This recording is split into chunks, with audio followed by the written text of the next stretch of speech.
नमस्कार दोस्तों, स्वागत है आप सभी का अपने YouTube चैनल कमाल यार में। और जैसा कि आपने थंबनेल में देखा है कि ये चीज़ बन सकती है संकट, तो वो क्या चीज़ है वो मैं आपको पूरी एक्सप्लेन करके दिखाऊंगा। तो वीडियो के अंत तक बने रहिए और अगर आप चैनल पे नए हो तो चैनल को सब्सक्राइब करके बेल आइकन दबा लीजिए ताकि आपको अगला अपडेट भी सबसे पहले मिल सके।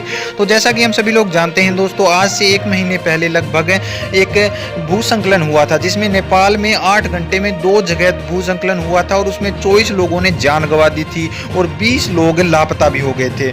तो ये है वो कैसे नेपाल के लिए संकट बन सकता है। तो ऐसी इस प्रकार की जो आपदाएं होती हैं, प्राकृतिक आपदाएं होती हैं, वो पूरे देश को हिलाकर छोड़ सकती हैं। उसका रीज़न रहेगा, उससे पहले मैं बताना चाहूँगा कि मृतकों में एक परिवार के 4 बच्चे थे और राज बहादुर बिष्टा के परिवार से पुत्र बिष्टा और प्रवीण बिष्टा के 11 और सचिन बिष्टा 18 और आशा बिष्टा 15 की भी मौत हो गई थी। तो इससे बहुत बड़ा नुकसान हुआ था और इसके अलावा लोगों के घर तबाह हो गए थे।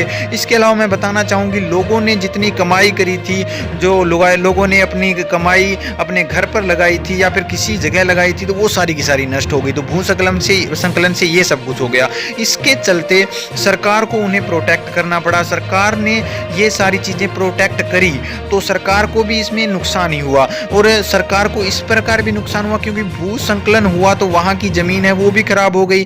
तो ये जो चीज़ें हैं वो सरकार नेपाल के लिए ऐसे संकट हो सकती हैं कि जो सरकार की इकोनॉमी रेट है वो घट जाएगी अगर इस प्रकार से भूस्खलन हुआ। और इससे पहले भी कुछ एक हमने देखे हैं कि बारिश के कारण बाढ़ का माहौल बना रहा।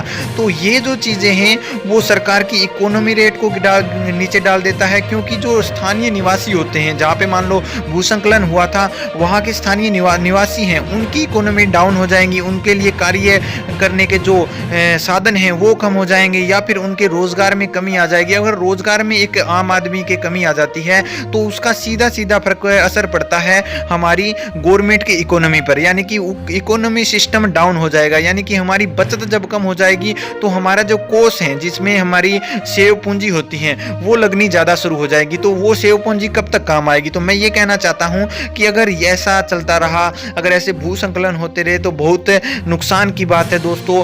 तो ये थी प्राकृतिक आपदा। तो इससे हम वैसे तो नहीं निपट सकते लेकिन कुछ एक ऐसे रीजंस हैं जिससे हम इन भूकंपलित आपदाओं से निपट सकते हैं। जैसे हम प्रकृति के विरुद्ध जा रहे हैं, मतलब जो साइंटिस्ट हैं वो ऐसे ऐसे एक्सपेरिमेंट कर रहे हैं जो प्रकृति में इन्वॉल्व नहीं हो रहे। यानी कि अगर हम प्रकृति के साथ छेड़खानी करेंगे तो भैया प्रकृति तो उल्टा जवाब देगी हमें। और इसी का रीजन रहा कि भूस्खलन हुआ। तो मेरे कहने का अर्थ यही है कि प्रकृति से खिलवाड़ नहीं करना चाहिए अपने को दोस्तों। तो ये थी पूरी न्यूज़ दोस्तों, और आगे कोई अपडेट मिलता है तो फिर हाजिर होऊंगा। तो वीडियो को लाइक करें और चैनल को सब्सक्राइब करना बिल्कुल ना भूलें।